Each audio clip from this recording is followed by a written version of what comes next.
Scottie Pippen has had some things to say lately. Last week, calling out KD and Doc Rivers and even First Take. Then earlier this week on the Dan Patrick Show, Pippen discussed the '94 play in which Phil Jackson drew up a game-winning play for teammate Tony Kukoc instead of himself, which caused Pippen to refuse to enter the game. Pippen with some harsh words to Patrick. Take a listen.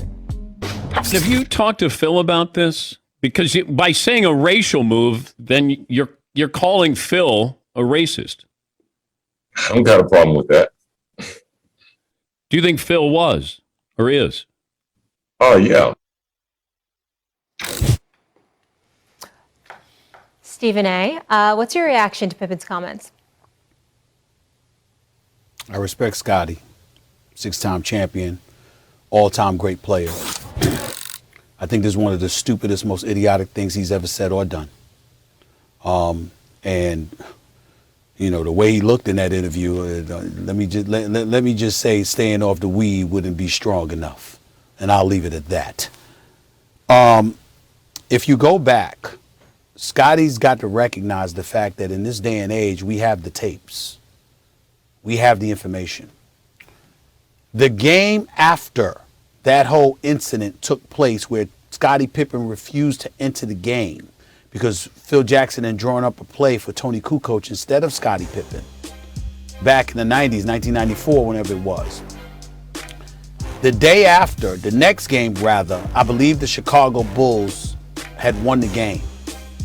When that transpired, Ahmad Rashad was interviewing Scottie Pippen on the court. Scottie Pippen said, "I've apologized to the team. I've apologized to Phil Jackson. It was stupidity on my part." This video that you can find today, because I saw it, I have it. This video where he's literally seen on video saying that to Ahmad Rashad. So now, all of these years later, 27 years later, Phil Jackson's a racist? The same Phil Jackson that coached you, that coached MJ, that coached guys like Bill Cartwright and B.J. Armstrong and others and Stacey King and all these guys. Same Phil Jackson that coached Shaquille O'Neal and Kobe Bryant. Each and every single player at some point in time or another had issues with Phil Jackson. Kobe Bryant was on the record saying, "Yo, man, he likes to coach through the media sometimes." It annoyed the hell out of Kobe. I always felt he betrayed Kobe when Phil Jackson came out with his book talking about how difficult it was to coach Kobe Bryant. But I would never, ever think to call Phil Jackson a racist. And I don't know any player, I repeat, any player who happens to be black that played for Phil Jackson that would call him a racist. And for Scottie Pippen to do something like that is just inexcusable. It really, really is. It's low. It's really, really low.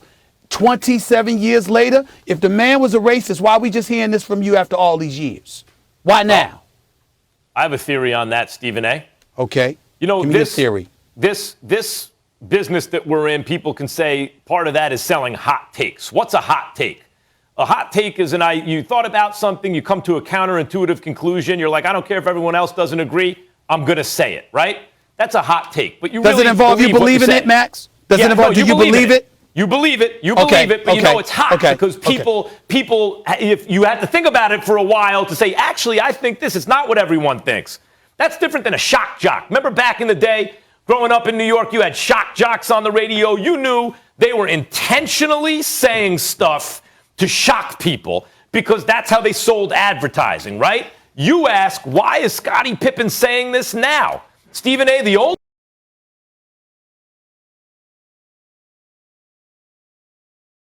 thing I can say, and I don't know what Scottie Pippen really believes, but he's got a book coming out and he's got a bourbon out right now. And now he's making the rounds in media, saying things that you would expect from a shock jock. He's saying shocking things that maybe he believes them, maybe not, but I'm sure he probably believes what he says, I'd like to think, but he knows it's going to get attention, and he has two things that he's selling right now, and I just talked about them, his book and his bourbon, and maybe that's why now. You know what, Max? That makes a lot of sense. I'm not going to disagree with you about that being a possibility. You may be totally, totally right. Let me say this as a black man. when you say racist, you better know what the hell you're talking about. And you better know who the hell you're talking about. This is a very dangerous time that we're living in, and it's more divisive than it's ever been as far as I'm concerned.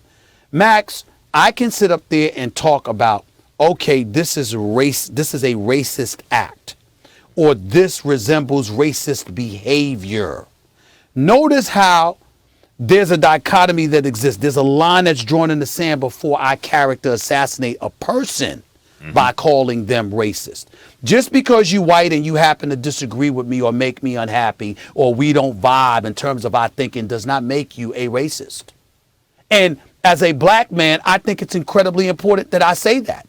I don't view everybody that's white that disagrees with me or that's hurt my feelings or that I have a problem with as racist. I don't think that, and I don't think that Scottie Pippen should be playing for a man winning 6 championships, never uttered a word against Phil Jackson in all of those years he played for him. And then when Phil left the game and came back and went and coached the Lakers, and Scottie Pippen was on television giving analysis, never called them that. But 27 years later, again, when you may be trying to sell a book and a bourbon line or whatever it is, all of a sudden the man is racist. Now, Max, you know me, bro. I don't like Phil Jackson too much because of what he did to my Knicks. I still haven't forgiven that man for stealing money from the Knicks the way that he did, for sleeping on the damn job with his bad hips and everything else in between. Now, Phil Jackson, the coach, I love. Phil Jackson, the coach, I love. Phil Jackson, the coach that was interviewed, that's the 11-time champion, I love. My problem is that they weren't with the Knicks. I'm a Knicks fan. So to watch the job this man did with the Knicks is unconscionable, okay?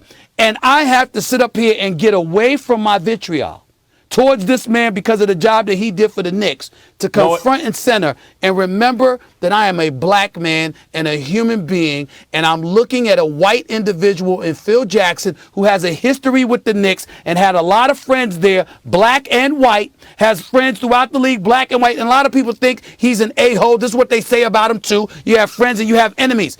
No one has called him a racist. You know what else? But Scottie Pippen just did. After 27 years. That's unconscionable. It really is. What was such a bad look for Pippen was that Kukoc hit the shot. Like, coach draws up a play, the dude hits the shot and wins the game, and you're complaining that it seemed selfish at the time.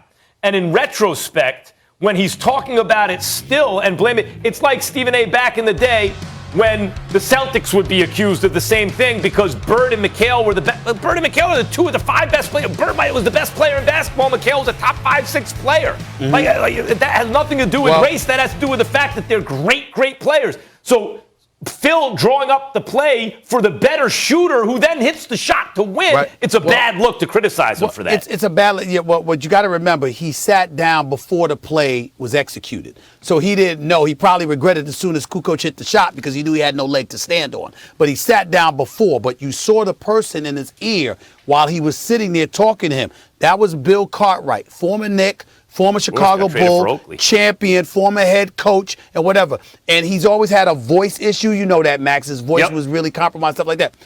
Bill Cartwright walked into that locker room after Scottie Pippen refused to enter that game and just jumped all over him with tears.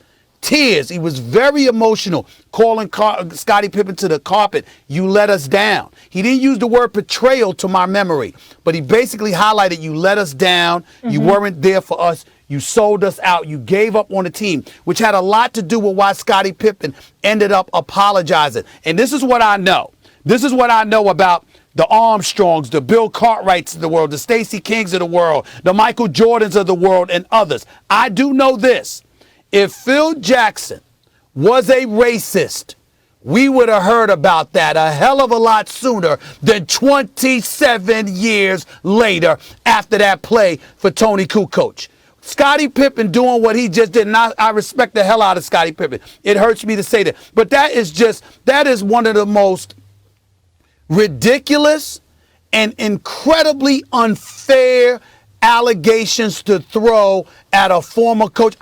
To do that to any human being based off of something from 27 years earlier like that is just low. Especially when it's to low. protect your own ego. When it seems like it's to We protect do your have own a ego. heart out, and obviously Scotty's a friend of the show. He's always invited if he wants to come on and explain himself more. Greatest players ever. We'll leave it there. Stephen A., one of your favorite subjects when we come back. Dak is back. Cover your ears, Mr. Smith, because when we return, we're talking America's team, because the Cowboys